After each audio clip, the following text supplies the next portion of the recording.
Velece Muharebesi'nde İslam ordusuna karşı Sasanilerin yanında savaşan Hristiyan Araplardan pek çoğu öldürülmüştü.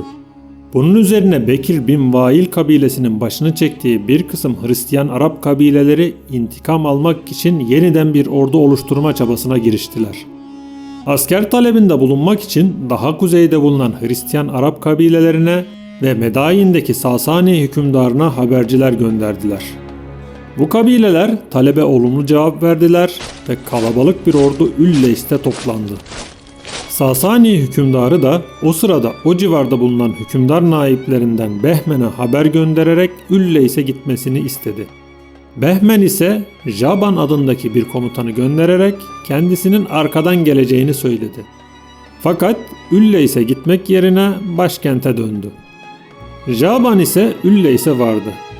Halid bin Velid de yeni bir ordu toplandığını haber alınca hızla Ülleys'e geçti. İslam ordusunun bu kadar çabuk karşılarına çıkacağını tahmin edemeyen Sasaniler o sırada yemek için hazırlık yapıyorlar ve dağınık halde bulunuyorlardı.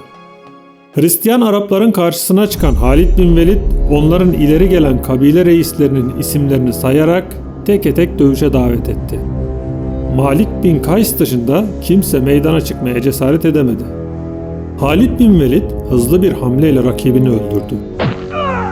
Bunun üzerine Jaban da alelacele ordusuna Hristiyan Araplarla birlikte savaş düzeni aldırdı ve ordunun başına geçti. Halid bin Velid ordusuna hücum emri verdi.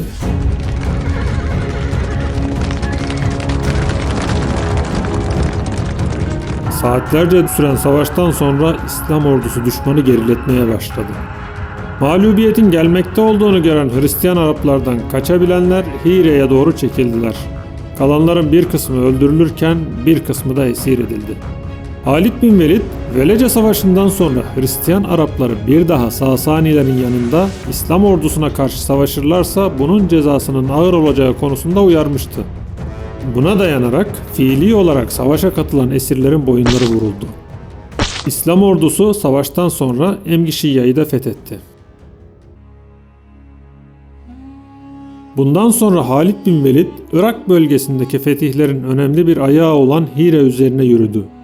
Hire, ticaret yolları üzerinde bulunan, ticaretin yanında hem tarımsal hem de sanayi üretimiyle zenginleşmiş bir şehirdi. Nüfusunun çoğunluğunu Hristiyan Araplar oluşturuyordu. Şehir surlarla çevrili değildi. Fakat her kabilenin kendi kalesi vardı ve saldırı durumunda herkes kendi kalesine çekilip savunma yapıyordu.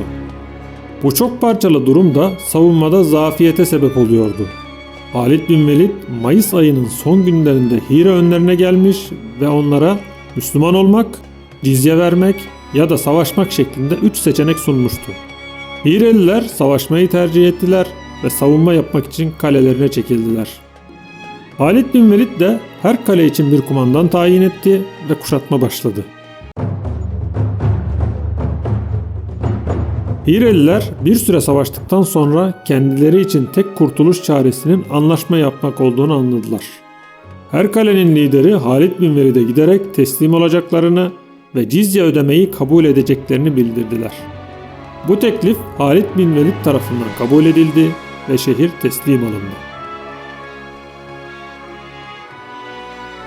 İlerleyen günlerde Halid bin Velid bölgede düzeni sağlama ve cizye toplanması için görevliler tayin etti. Irak'ın orta bölgelerine ise akınlarda bulunmak üzere asker sevk etti. Bu akınlar Doğu Roma sınırlarına kadar uzanacaktı. Halid bin Velid bundan sonra Enbar şehri üzerine yürüdü.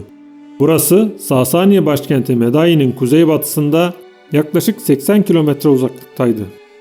Müslümanların geldiğini haber alan Vali Şirzat şehri savunmaya geçti. Halid bin Velid şehre ulaşınca hemen saldırıya geçti. Müslümanların saldırısına şehrin daha fazla dayanamayacağını anlayan Şirzat, güvenli bir şekilde şehri terk etmesi karşılığında teslim oldu ve bir grup adamıyla oradan uzaklaştı.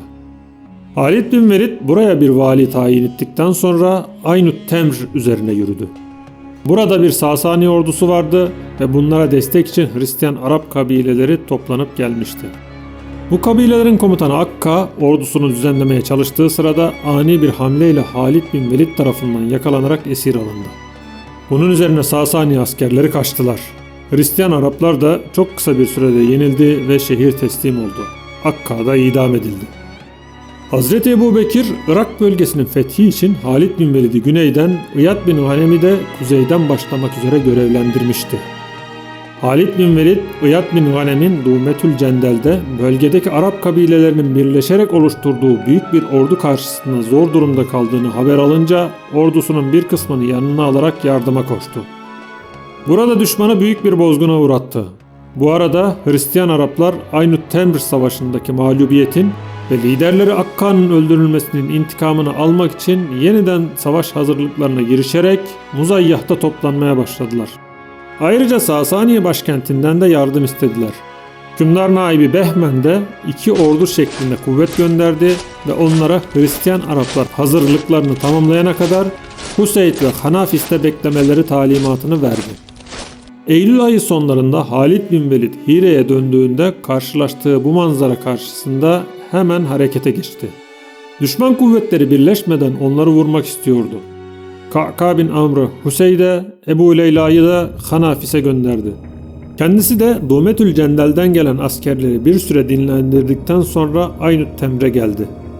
Ka'ka bin Amr, Huseyd'deki Sasani kuvvetlerini mağlup etti. Bu savaştan kaçanlar Hanafis'e gittiler. Buradaki Sasani komutanı da kaçanlar vasıtasıyla Huseyd'deki mağlubiyeti öğrenince Ebu Leyla yetişemeden hızla kuvvetlerini Hristiyan Arapların toplandığı Muzayyah'a çekti. Halid bin Velid, Ka'ka bin Amr ve Ebu Leyla aradaki Seni ve Zumeyl'de bulunan Hristiyan Arap kuvvetlerinin dikkatlerini çekmeden çöl üzerinden Muzayyah'a doğru yola çıktılar ve Kasım ayının ilk haftası gece vakti belirlenen yere geldiler. İslam ordusu Sasani askerleri uykudayken 3 farklı yönden saldırıya geçti.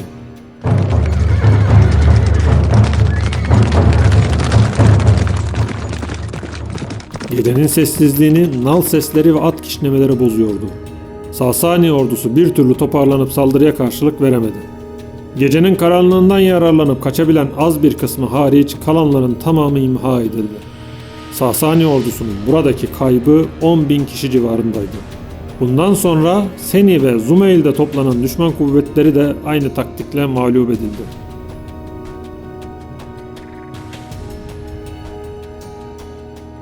Halid bin Velid'in Sasaniye başkentine yürümesinin önünde bir engel kalmadı. Fakat kuzeyde Sasanilerin Doğu Roma İmparatorluğu sınırında olan Firaz'da bir ordugahı vardı. Burası oldukça İslam ordusu emniyette olamayacaktı. Halid bin Velid de 633 yılı Aralık ayı başlarında Firaz yakınlarına ulaştı. İslam ordusunun geldiğini haber alan Doğu Roma'nın sınır garnizonunda bulunan ordu ve bölgedeki Hristiyanlar da Sasanilerin yanında savaşacaklardı. İki ordu karşılıklı olarak konuşlandı.